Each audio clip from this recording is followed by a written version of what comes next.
4 जुलाई 1968 का प्रातः क्लास चल रहा था और दूसरे पेज के मध्य में बात चल रही थी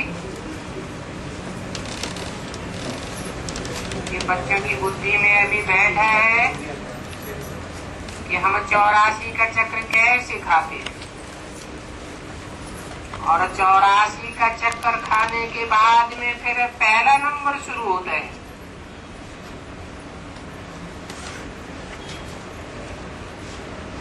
इसे कहते हैं अव्वल नंबर जन्म।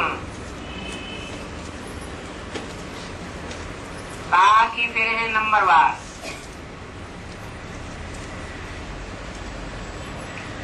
वहां नई दुनिया में हम पवित्र रहते हैं।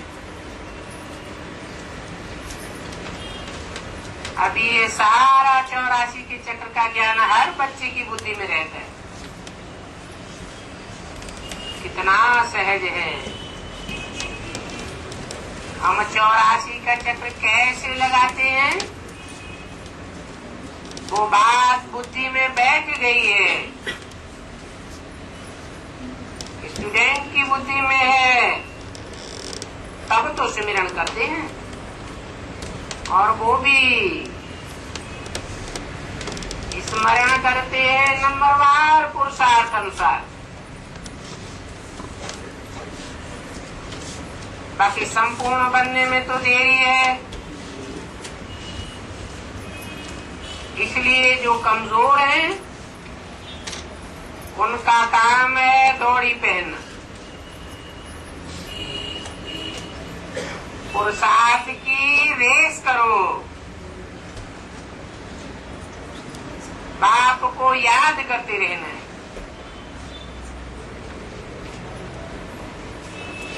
तुम्हारा ये है प्रवृत्ति मार्ग।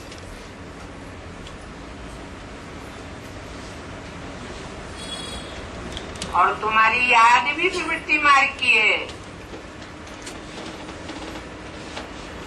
क्योंकि तुम सिर्फ निराकार को याद नहीं करते हो, साकार और निराकार दोनों के मेल को याद करते हो। सन्यासियों का तो निवृत्ति मार्ग ही अलग है।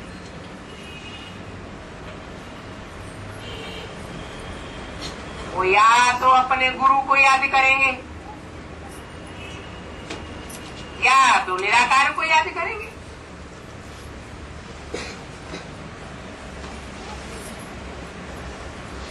वो अकेले हैं जो ब्रह्म तत्व की तरफ दौड़ते हैं। वो तो जड़ तत्व है। यहाँ ब्राह्मणों की दुनिया में भी ऐसे शूटिंग करने वाले हैं जो जड़त्वमयी ब्रह्मा की बुद्धि का चक्र है। ऐसे ही उनकी बुद्धि चक्कर खाती है। बाकी बाप को तो जानते ही नहीं है। हद के सन्यासी भी नहीं जानते हैं और बेहद ब्राह्मणों की दुनिया के सन्यासी भी बाप को नहीं जानते हैं।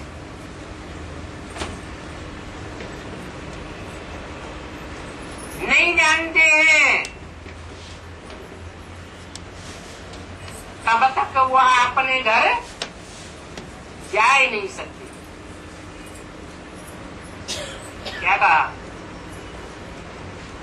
नई दुनिया में जाने की बात तो बाद में, पहले कहाँ जाना है आत्माओं को? बाप के घर में जाना है। घर में भी नहीं जा सकते।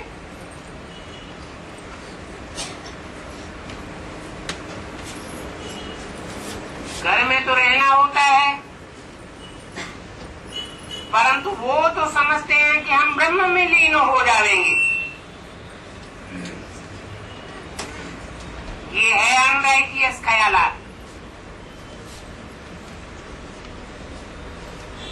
ब्रह्म में वाले ब्रह्मा में लीन होने की तो बात ही नहीं है।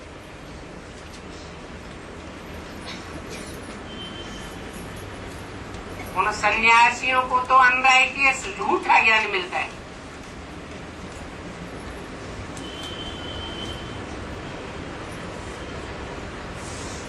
अध के सन्यासियों को या वेद के सन्यासियों को भी है? अध के सन्यासी, वेद के सन्यासियों को नहीं मिलता है। ब्राह्मणों की दुनिया में उनको सच्चा ज्ञान मिलता है या झूठा ज्ञान मिलता है? झूठा कैसे? ब्रह्मा के मुख से जो शिव बाप ने मुरली चलाई वो झूठा ज्ञान है? सच्चा ज्ञान है? झूठा इसलिए है कि जैसे भोजन खाया जाता है और बिल्कुल न चबाया जाए और सीधा ही पेट में चला जाए तो उसमें रस बनेगा, खून बनेगा, ताकत आएगी। तो ये भी ऐसे है, अनराइटियस झूठा ज्ञान है, बाप का ज्ञान तो है ही नहीं। और जब बाप का ही ज्ञान नहीं है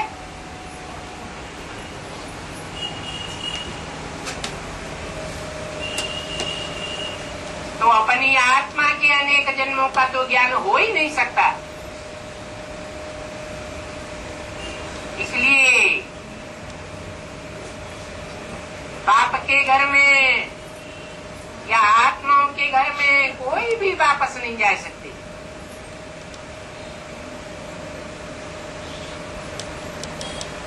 बल कहते हैं निर्वाण धाम गया,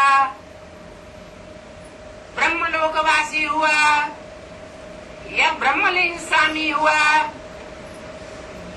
परंतु घर जाने का रास्ता तो बाप ही बतलाते हैं।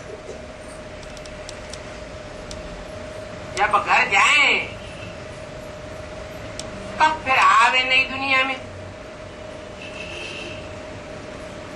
नहीं तो नई दुनिया में भी कैसे आवेंगे? बच्चों को समझाया है सभी को ऊपर से नीचे आना है पार्ट बजाने के लिए।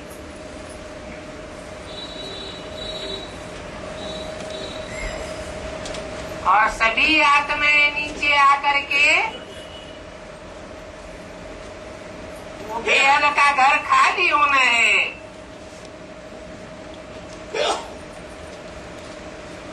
लास्ट पूर्व में आते हैं बाप। बल मनुष्यों की वृद्धि होती जाती है तो बाप के आने के बाद जिन मनुष्य आत्माओं की वृद्धि होती जाती है बाप कहते हैं वो क्या है? बाकी बची खुची छोटी छोटी टारियां आदि होंगी, उनकी भी पहले तो शोभा होती है ना, क्योंकि नए नए मठपंथ निकलते रहते हैं, इनका मान बहुत हो जाता है। बाकी पुराने पत्ते तो ऐसे लगते हैं जैसे कि सड़े हुए।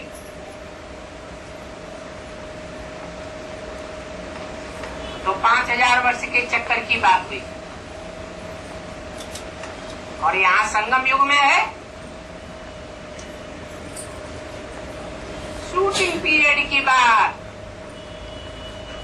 जो पुराने पुराने पत्ते अभी भी देखने में आते हैं वो ज्यादा तमो प्रधान है या नए नए निकलने वाले आत्मा रूपी बच्चे ज्यादा तमो प्रधान दिखाई देते हैं?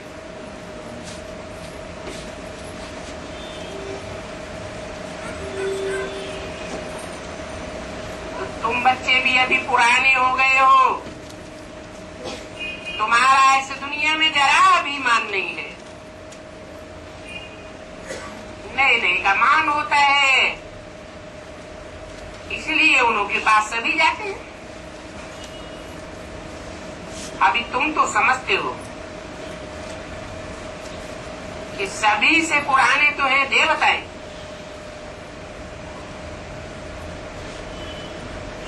कितने जन्म लेते हैं? पूरे 84 जन्म लेते हैं। और धर्मों में कन्वर्ट होने वाली आत्माएं सभी से पुरानी नहीं कही जाएंगी, अर्थात सनातन मना पुराने धर्म की पक्की आत्माएं नहीं कही जाएंगी।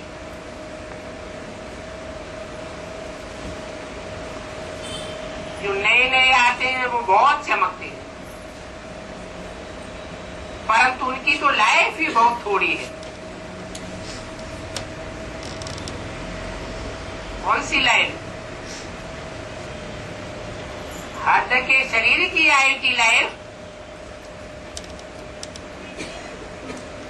या आत्मा के पार्ट बजाने वाली लाइफ? वो आत्माएं आयु पास करके आई है, जो पीछे आने वाले हैं उनका भी पार्ट पूरा हुआ, फिर वो भी घर चले जाएंगे। क्योंकि बाप तो सभी को घर ले जाएंगे। वो घर है जहाँ हम आत्माएं बिगड़ शरीर रहती है। आत्माओं का घर है, आत्माओं के बाप का घर है। बाप को तो शरीर होता ही नहीं, तो बाप के जो बच्चे आत्माएं हैं उनको भी वहाँ शरीर होता ही नहीं। वहाँ सब आत्माएं नंगे ही रहती है।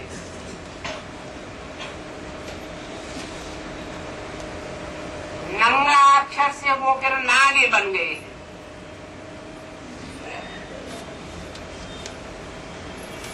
जैन धर्म में भी है और सनातन धर्म में भी नागा बाबा हैं।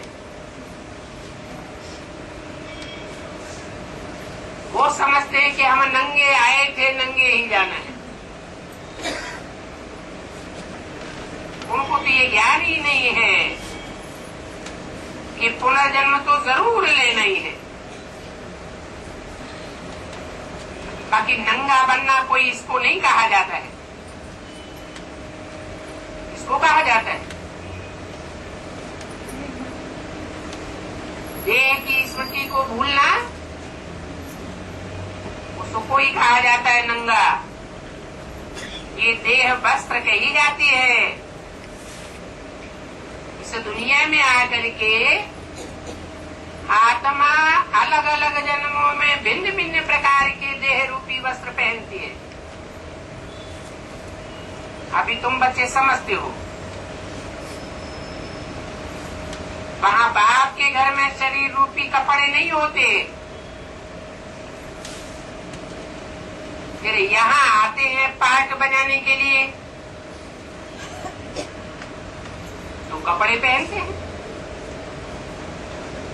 वो ड्रामाबाजी होती है, वहाँ भी तो पार्टदारी जाते हैं तो कपड़े बदलते हैं ना। बाकी ऐसे नहीं है कि नंगा रहना है। शरीर को ढकने के लिए कपड़ा तो जरूर चाहिए।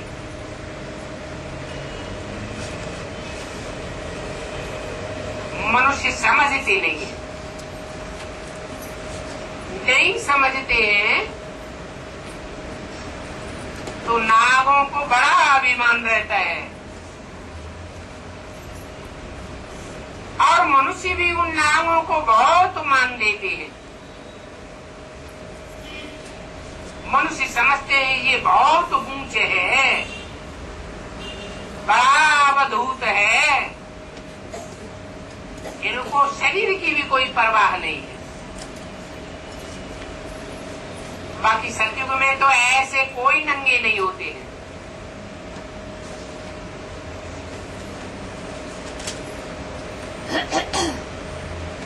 तो ये सभी बातें बाप ही आकर के समझाते हैं और तुम बच्चों को ही समझाते। जो बच्चे अच्छी रीति समझ जाएंगे उनको कहेंगे ज्ञानी।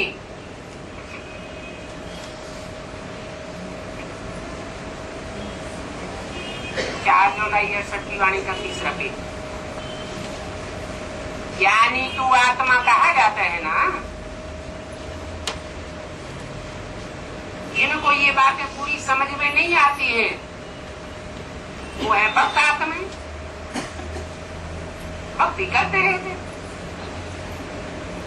और बाप को कौन से बच्चे प्रिय हैं? ज्ञानी तो आत्मा प्रिय है। भक्ति के संस्कार जिन बच्चों में रह जाएंगे वो बच्चे बाप को उतने प्रिय नहीं है।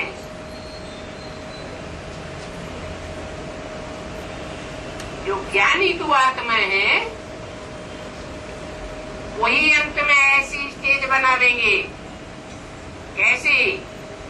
एक बाप दूसरा न कोई, एक बाप को ही याद करते। और यहाँ ज्ञान बगैर तो कोई आ भी नहीं सकता।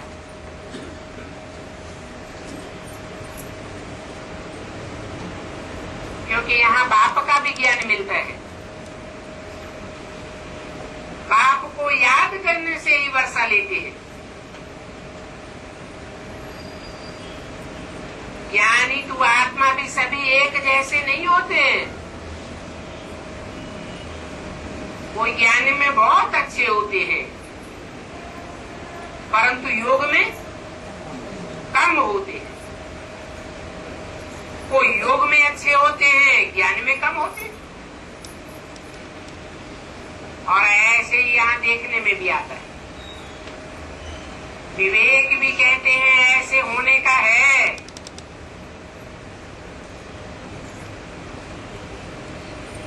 मतलब बाप भी समझ सकते हैं ये राजधानी स्थापन हो रही है, इसमें जरूर सभी प्रकार के चाहिए।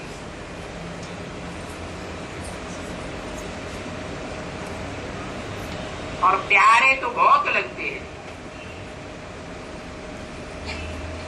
जो इन बच्चों के बगैर दूसरा कोई भी देखने की दिल नहीं होती है। बाकी कोई वह ज्ञानी तो आत्माएं तो नहीं है। ये कहाँ भी जाएंगे तो उनको बच्चे ही याद रहेंगे, बच्चों को ही देखना है और बच्चे ही वृद्धि को पाते रहते हैं।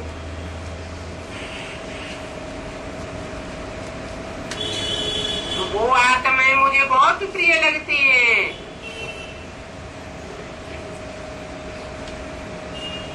फिर हम बाहर जाते ही क्यों हैं? दिल ही नहीं होती बाहर जाने की। मुझे सिवाय अपने ज्ञानी तू आत्मा बच्चों के और कहीं भी अच्छा नहीं लगता है। जानते हैं इस रौरव नरक में सभी गोते खाते रहते हैं। मनुष्य जैसे जानवर मिसल हैं।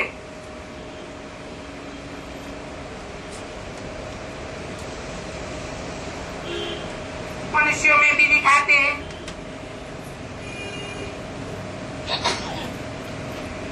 चौरासी का चक्र। कोई जानवर बिच्छू टेंडन सर्प आदि की तरह जीवन बिताते हैं तो सभी मनुष्य, परंतु उनकी चलन ऐसी हो जाती है।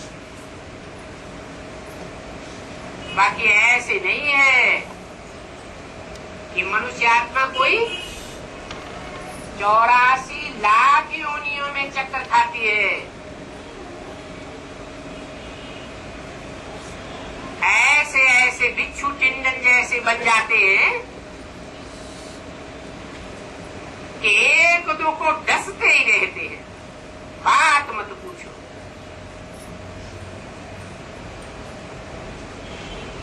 आधा पौना तो क्या,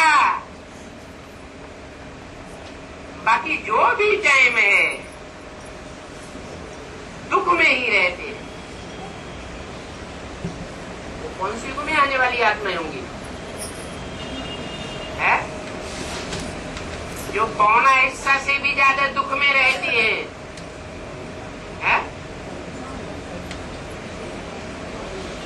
कलयुग में बाबा के पास तो बहुत ही आते हैं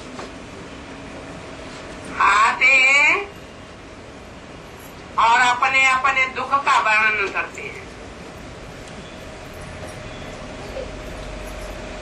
बहुत रोते रहते हैं। बड़े बड़े अच्छे घरों की लखपतियों की स्त्रियां भी बड़ी दुखी होती हैं। इतनी दुखी होती हैं कि बात मत पूछो।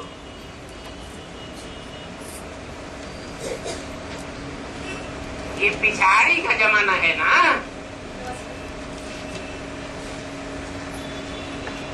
तो लखपति हो व कोई भी हो, दुखी तो सभी है। अभी उनको पता नहीं पड़ता है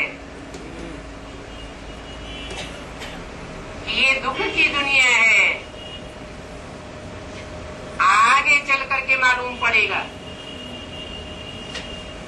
इस दुनिया में दुख के सिवाय और कुछ है ही नहीं। अभी ये हाल है तो विनाश के टाइम क्या हाल होगा? फिर कहेंगे अरे हमने इतनी मेहनत की, पैसा कमाने के लिए कितनों को दुख दिया, कितना पाप कमाया, दूसरों के बाल बच्चों के हिस्से की कमाई हमने हड़प ली, इतने बड़े बड़े कारखाने लगाए, ये तो साफ मिट्टी में मिल रहा है।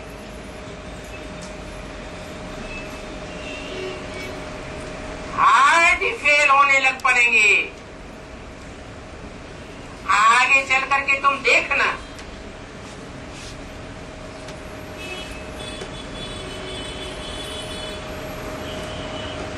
अभी तुम्हारी बात नहीं सुनते हैं, तुमको कितना ठुकराते हैं, फिर बाद में तुमको मजा आएगा। बाकी अभी थोड़ा टाइम है, फिर देखना क्या करते हैं। कितनी भी कोई के पास धन दौलत आदि छिपी हुई पड़ी हो, आखिरी कहाँ छिपावेंगे?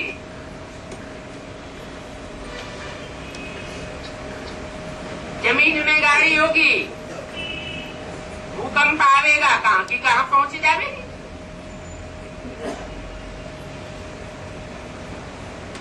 आग जलाई देगी, सब मिट्टी में मिल जाएगा। चोर लुटेरे बढ़ जाएंगे, लूटते रहेंगे। और गवर्नमेंट तो अभी भी लूटती रहती है। इसलिए बाप कहते हैं किनकी दबी रही धूल में किनकी राजा खाए, किनकी ले गए चोटा किनकी आग जलाए। अनायासी सब खत्म हो जाएंगे। सफली होगी उनकी जो खर्चे नामधनी के, वो भी धनी बाप को जिन्होंने पहचाना होगा, उनका ही सफल होगा। बाकी तो सारी दुनिया खत्म होगी।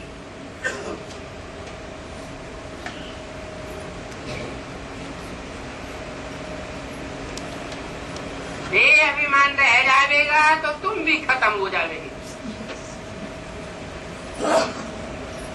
जाना तो सभी को है, परंतु वो सब गवा करके जाते हैं और तुम तो साथ में ले जाओगे। वो गरीब बन जाते हैं, तुम साहूकार बन जाते हो। तो तुमको कहेंगे ज्ञानी तू आत्मा, जिनको पहले से सब कुछ पता पड़ गया उनको कहेंगे भक्त आत्मा, क्योंकि भक्ति मुर्दाबाद होनी है और ज्ञान जिंदाबाद होता है। तो बाप को तुम बच्चे ही प्रिय लगते हो, जिन्होंने बाप को पहचाना है। और जो बच्चे प्यारे होते हैं उनको ही वर्षा मिलता है, नंबरवार पुरुषार्थ अनुसार। तुम जानते हो कि मैं नंबरवार पुरुषार्थ अनुसार विश्व का मालिक बनाने के लिए आता हूँ। इस बात को बच्चे भी जानते हैं। तो ऐसे बाप को कितना प्यार से याद करना चाहिए। तुम बच्चों को लिख देना चाहिए, विश्व में पवित्रता सुख शांति की स्थापना हो रही है।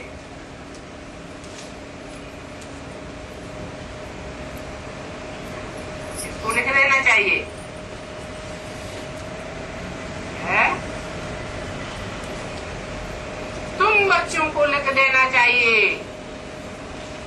लिखेंगे तो तब जब पहले भी ये बात बुद्धि में बैठी हुई हो कि बाप ऐसा संगठन तैयार कर रहे हैं जहां नंबरवार सुखी हो जाते हैं।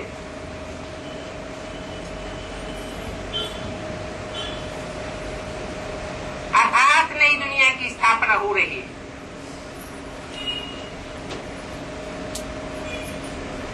तुम्हारे पास आकर के वही समझेंगे जो कल पहले स्वर्ग के मालिक बने थे।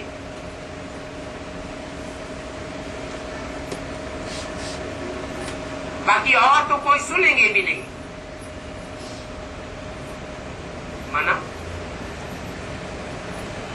तुम्हारे पास आकर के समझने वालों की लिस्ट कितनी होगी?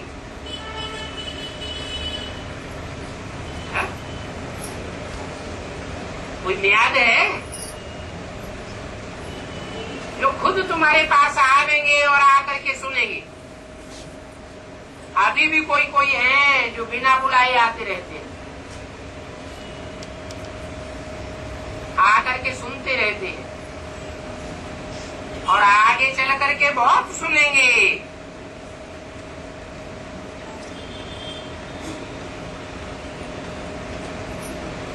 जो मालिक बनने वाले होंगे वही आकर के सुनेंगे। उनका ताला खुलेगा जास्ती सुनने के लिए।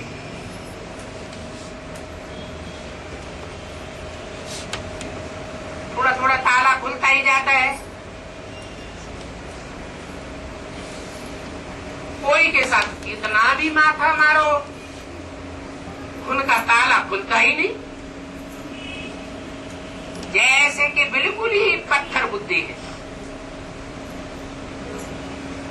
तुम्हारा भी ताला खुला है नंबरवार पुरुषार्थ अनुसार। कोई को अच्छा लग जाता है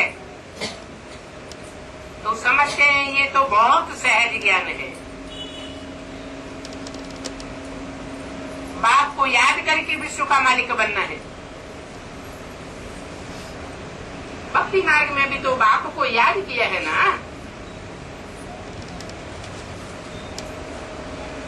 अभी सुनती है आत्मा, और भक्ति मार्ग में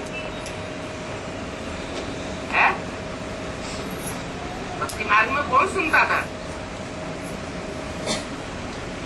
आत्मिक स्थिति में रह के सुनते थे, देवान में रह करके सुनते थे। अभी तो तुम्हारी आत्मा में ही नॉलेज आती जाती है, जिस कारण तुम ऊंच दर्जा पाते हो। बाकी कोई और फर्क आत्मा में देखने में आता है क्या? आत्मा में जो अभी ज्ञान है वो आत्मा ही जानती है। जैसे बाप सत्य के आदि मध्य अंत को जानते हैं, तुम बच्चे भी जानते हो। और तुम बच्चे अभी नॉलेजफुल बनते जाते हो। जैसे ऑर्डिनरी टीचर पढ़ाते हैं, वैसे बाप भी बच्चों को पढ़ाते हैं। फर्क हो जाता है ना। यहाँ नॉलेज आत्मा में धारण होती है, आत्मा पवित्र होती जाती है। इसलिए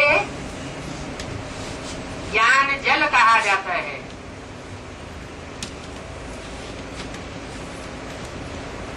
बाकी ऐसे नहीं है कि जल से कोई शरीर रूपी वस्त्र साफ होता है। शरीर में तो कोई दूसरे प्रकार की चमक नहीं आ जाती है। हाँ, आत्मा में जितना ज्ञान होगा तो ज्ञान की रमक से वो आत्मा खुशी में रहेगी, हर्षित मुख देखने में आवेगी। वो भी हर्षितपना सदा किसी का कायम नहीं रहता है, नंबरवार होते हैं। बीमारियां आज भी बहुत होती हैं, क्योंकि ये तो है ही दुख की दुनिया। बच्चे जानते हो, हम भविष्य की जन्म सदैव भी हर्षित रहेंगे, वहां दुख की कोई बात नहीं सुनेंगे। और दुख किसको कहा जाता है? वहां नई दुनिया में तुम ये बात जानते ही नहीं हो। वहां दुख सुख का कंट्रास्ट होता ही नहीं है। या तुम दुख को भी जानते हो तो सुख को भी जानते हो, फिर याद भी नहीं रहेगा कि हम फिर ऐसे दुख में जाएंगे। नई दुनिया में देवताओं को ये याद रहेगा कि हम जन्म लेते लेते दुख की दुनिया में गिरेंगे? याद रहेगा? नहीं याद रहेगा।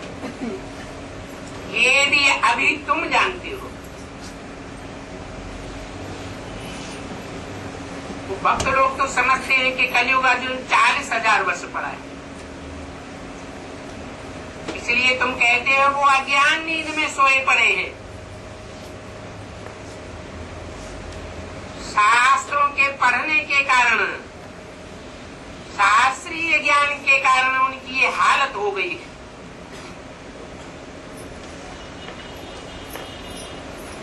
उन शास्त्रों को गाड़ी में बिठाए फिर परिक्रमा दिलाते हैं।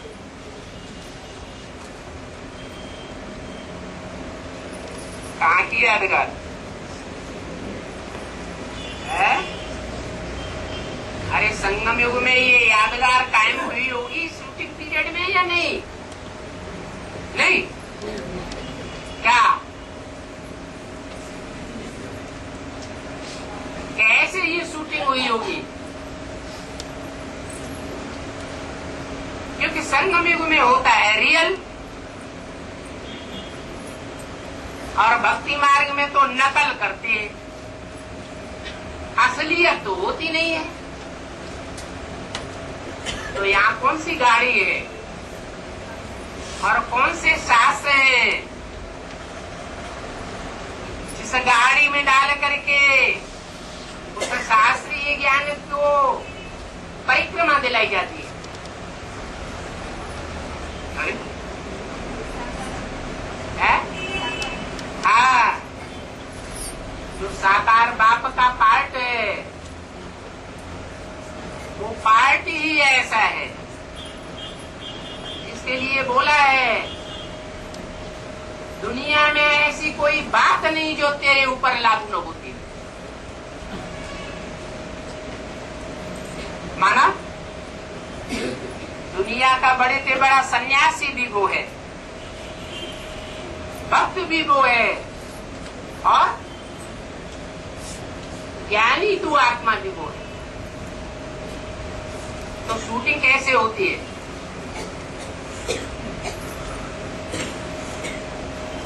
ये शरीर रूपी गाड़ी, उस गाड़ी में सारा वेद वाणी भरी हुई है। ब्रह्मा से के मुख से निकली हुई वाणी को वेद ज्ञान कहा जाता है।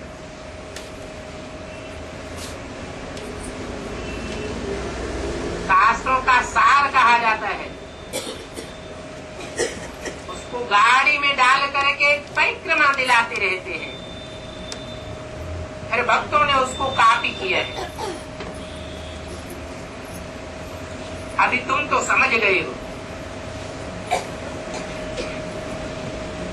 ये न भक्ति मार्ग के शास्त्रों से क्या प्राप्ति हुई है?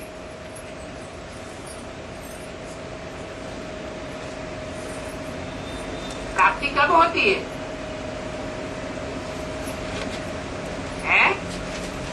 शास्त्रों की परिक्रमा दिलाने से प्राप्ति होती है, या जो भी ज्ञान है उस ज्ञान को धारण करने से प्राप्ति होती है? 4:7 की वाणी का चौथा पेज। जैसे शास्त्र गिरे हुए हैं तो खुद भी गिरे हुए हैं, और जो गिरे हुए होते हैं वो गिरी हुई चीज की ही परिक्रमा दिलाते रहते हैं। क्या मतलब हुआ है?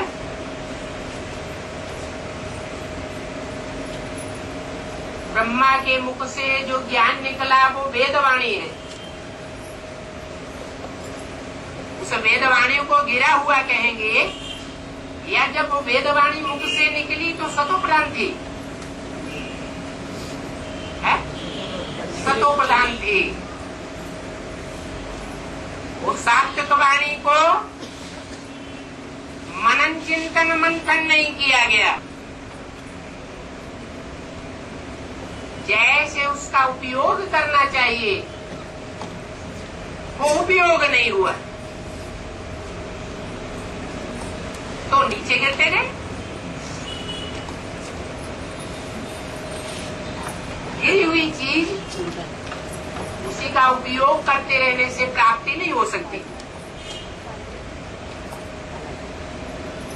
हाँ, कोई जरूर निकलेगा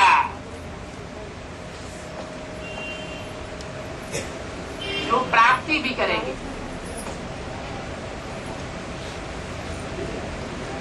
उस वेदवाणी को मनन चिंतन मंथन करके अपना बनावेंगे, तब प्राप्ति करेंगे, या बिना मंथन के प्राप्ति करेंगे? ऐसे मंथन करने वाले बच्चों को दिल में लगेगा यह बात तो ब्रह्मा और ब्रह्मा कुमारियों ने ठीक कही है।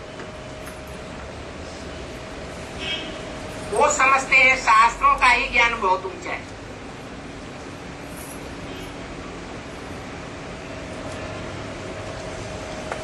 वो शास्त्र ही सदगति प्राप्त कराते हैं, परंतु नहीं, वो ढेर के ढेर शास्त्र तो मनुष्यों के बनाए हुए हैं। वेदवाणी के लिए ऐसे नहीं कहते हैं कि मनुष्य ने बनाए। क्या कहते हैं? ब्रह्मा के मुख से वेदवाणी निकली। ब्रह्मा कहा जाता है तब जब निराकार भगवान उसमें प्रवेश करते हैं। अभी तुम सब बच्चे समझते हो कि सदगति राधा तो एक ही बाप है। क्या देते हैं? ऊंचे के ऊंची चीज क्या देते हैं?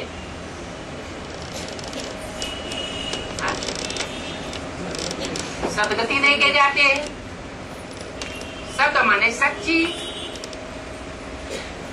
और गति माने चाल। मनुष्य जीवन की ऊंचे से ऊंची चलन क्या है, चाल क्या है, वो दे करके जाते हैं। मनुष्य जीवन में भी रहे और सच्ची चाल ऐसी चले जिसमें सुख मिले, दुख नाम मात्र को भी न मिले। इसके लिए परमपिता परमात्मा ही आकर के ज्ञानी तू आत्मा बनाते हैं।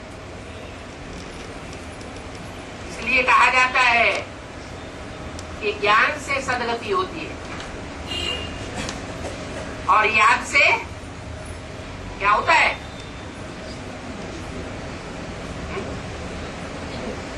अच्छा, दूसरे धर्म की आत्माएं याद करेंगी या नहीं करेंगी? है? याद तो करेंगी, लेकिन उनको बाप का पूरा ज्ञान होगा या नहीं होगा? साकार में निराकार आए हुए बाप का ज्ञान होगा? नहीं होगा। इसलिए वो याद तो वो भी करती है। याद करने से गति होती है, बुद्धि गतिवान बनती है, लेकिन सदगति नहीं होती। सदगति कहा ही जाता है तब जब जीवन में आत्मा रहे और जीवन में रहते हुए भी सुख भोगे, दुख न भोगे। तुम अभी आस्तिक बने हो।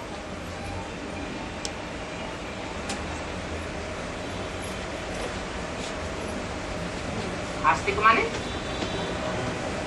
बाप को जानने वाले बने हो। आस्तिक कुमार हो।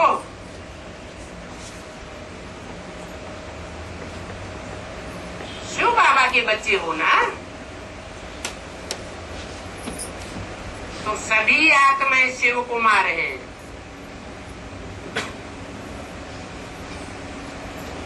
सभी को कहेंगे शिव कुमार, क्योंकि बड़ा से है ना। सभी भाइयों का बाप एक ही है। शिव कुमार है तो कुमारों को, बच्चों को शिव बाबा से राजभाग मिलता है स्वर्ग में।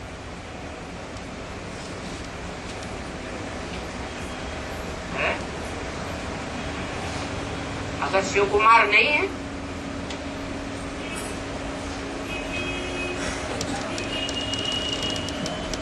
फिर किसके कुमार?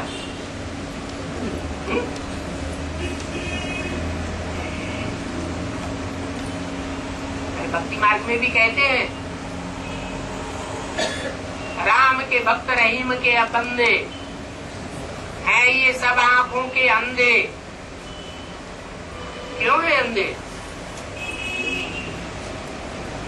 क्यों? राम को भी राम बनाने वाला, कृष्ण को भी कृष्ण बनाने वाला कोई और है, या वो स्वयं ही बन जाते हैं? कोई और है। उस बाप को तो जानते ही नहीं। वो बाप है आत्माओं का बाप। उस बाप की आत्मा का ही नाम शिव है। और जितने भी नाम हैं वो सब शरीरधारियों के नाम है, लेकिन आत्माओं के बाप का नाम शरीर का नाम नहीं है। शिव अर्थात ज्योति बिंदु। वो सदैव ज्योति बिंदु रूप है। साकार शरीर में प्रवेश करते हुए भी स्थिति में क्या है? बिंदु रूप है। देवान में कभी आने वाला नहीं है। ऐसे स्वरूप को जो देखने वाले हैं, चाहे वो ब्रह्मा के तन में हो और चाहे वो शंकर के तन में हो, अगर उस निराकार को याद रखते हैं तो शिव के बच्चे हैं, और निराकार याद नहीं रहता है, सिर्फ साकार याद रहता है। ब्रह्मा याद रहता है या शंकर याद रहता है या राम याद रहता है, और वो शिव तक तो भूल जाता है। तो शिव कुमार हुए या रावण कुमार है? फिर कहेंगे रावण कुमार। तो शिव कुमार है, तो उन शिव कुमारों को, बच्चों को शिव बाबा से राजभाग स्वर्ग का मिलता है। और प्रैक्टिकल में मिलता है या मरने के बाद अगले जन्म में मिलता है? प्रैक्टिकल में तब मिलता है जब प्रैक्टिकल जीवन में शरीर रहते रहते भी 24 घंटे बिंदु रूपी तेज का अनुभव करें, देवान का अनुभव न करें, तो कहेंगे शिव कुमार। उनको इस जीवन में ही, इस शरीर के रहते रहते ही स्वर्ग का वर्षा मिल जाता है। सदैव स्वस्थिति में जाने का अनुभव करते हैं। उनके लिए इसी दुनिया में स्वर्ग हो जाता है या ये शरीर छोड़ने के बाद स्वर्ग में जाएंगे? इसी दुनिया में स्वर्ग का अनुभव कर लेते हैं।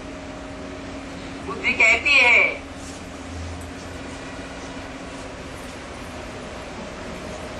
कि नई दुनिया में राजाई होगी तो वहां प्रजा आदि भी होगी, परंतु अभी तो ये राजाई स्थापन हो रही है और सभी श्रीमत पर पुरुषार्थ करते हैं स्वर्ग का वर्षा पाने का। फिर उसमें कोई जास्ती पढ़ते हैं, कोई कम पढ़ते हैं, अच्छी रीति याद करते हैं, कोई नहीं करते हैं। बाकी मेहनत है।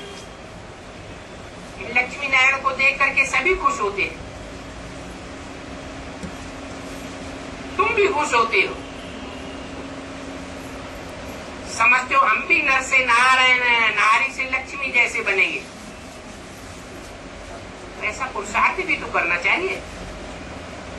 ये भी समझते हैं कि सभी तो नहीं बनेंगे। हाँ, पुरुषार्थ करने वाले स्वर्गवासी तो जरूर बनेंगे। स्वर्गवासी बनना चाहते हैं, परंतु स्वर्ग में भी क्या बनना है वो नहीं जानते। भक्ति मार्ग में भी सिर्फ कहते रहते हैं स्वर्ग पधारा। अब स्वर्ग पधारा तो रोना पीटना चाहिए या खुश होना चाहिए?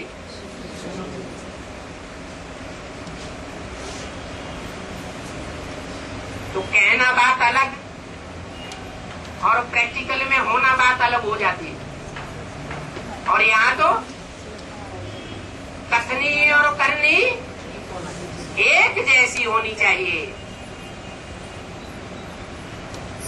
तो वहां नई दुनिया में दुख का नाम निशान भी नहीं रहेगा। तुम हर 5,000 वर्ष के बाद आधा कल्प सुख भोगते हो। वहां धनमाल बहुत रहता है। विचार करो, भारत में कितना अतिचार धन था, बहुत बहुत धन था।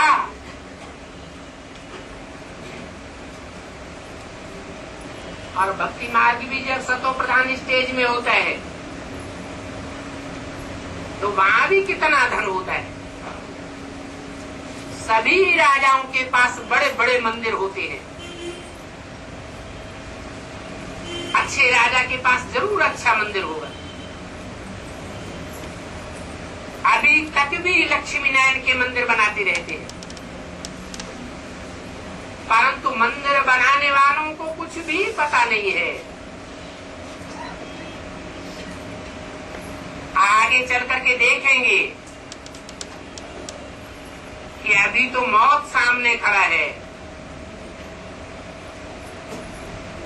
फिर ये भक्ति मार्ग के ईंट पत्थर के मंदिर आदि बनाना छोड़ देंगे। अभी तो मंदिर आदि धड़ाधड़ बनाते चले जा रहे हैं। मंदिरों में देवताओं के चित्र रखे हैं। अब उन चित्रों का दर्शन करने कौन जाते हैं?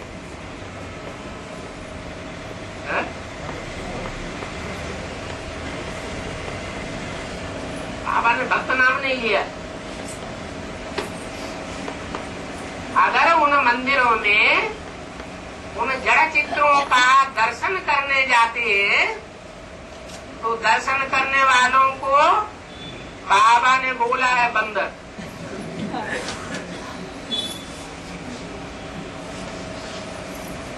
बंदर बुद्धि है। तो जड़ चित्रों का दर्शन करने जाते हैं। सतयुग में तो न मंदिर होते हैं न बंदर होते हैं। तो यहाँ हिसाब पूरा है कि मंदिरों में बंदर जाते हैं। वो तो देवताओं के आगे जाकर कहते हैं आप सर्वगुण संपन्न, स्थूला कला संपूर्ण, संपूर्ण हिंसक, मर्यादा पुरुषोत्तम, और हम पापी नीच कामी कुत्ते। तो फिर ऐसों को क्या कहेंगे? है? बंदर ठहरे ना। ये भी अभी तुम बच्चों को पता पड़ा है। पहले तुम भी नहीं जानते थे कि मंदिरों में बंदर ही जाते हैं। तुमने अभी मंदिरों में जाना छोड़ दिया है। कोई कोई जाते रहते हैं। तुम तो अभी ये बनने का पुरुषार्थ कर रहे हो। कहते हो बाबा आपसे हम स्वर्ग का वर्षा लेने आए हैं। आपसे हम क्या से क्या बन जाते हैं। अभी तुम जाकर के सुनो क्या क्या कहते हैं वो बंदर लोग मंदिरों में जाकर। उनकी सूरत मनुष्य की है परंतु सीरत सारी बंदर की। अभी तुम्हारी सीरत दैवी बन रही है।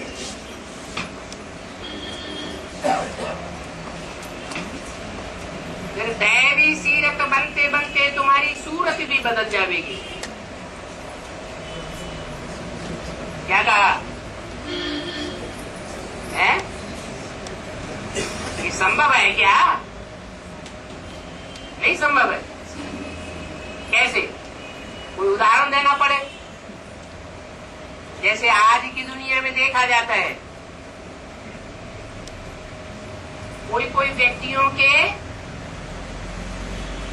हार्मोन्स चेंज हो जाते हैं।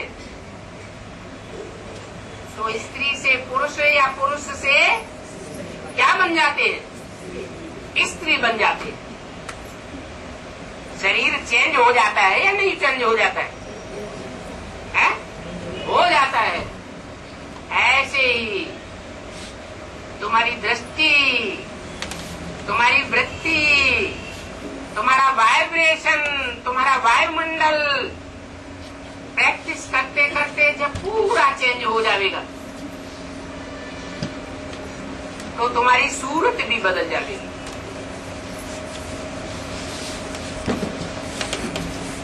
अभी जैसा चेहरा मोहरा नहीं रहेगा, पर्सनालिटी ही बदल जाएगी। तुम देवता बन जाएंगे। तो बाप समझाते हैं कि दैवी गुण धारण करो। तुम कहाँ भी मंदिरों आदि में जाओ तो तुमको वहां बंदर बहुत मिलेंगे।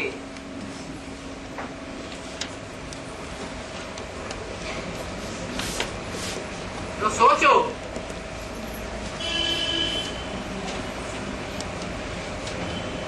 वो मेरे भक्त हैं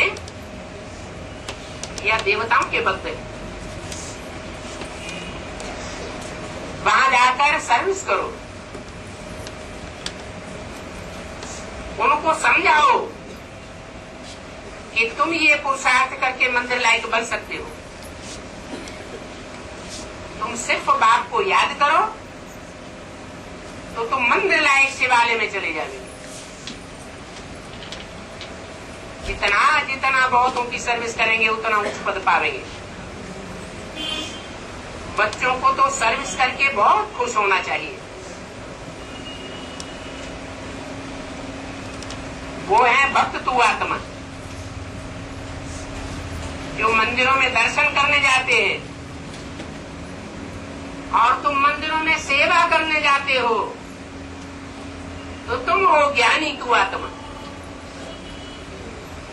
तुमको बाप मिला है तो तुमने भक्ति छोड़ दी,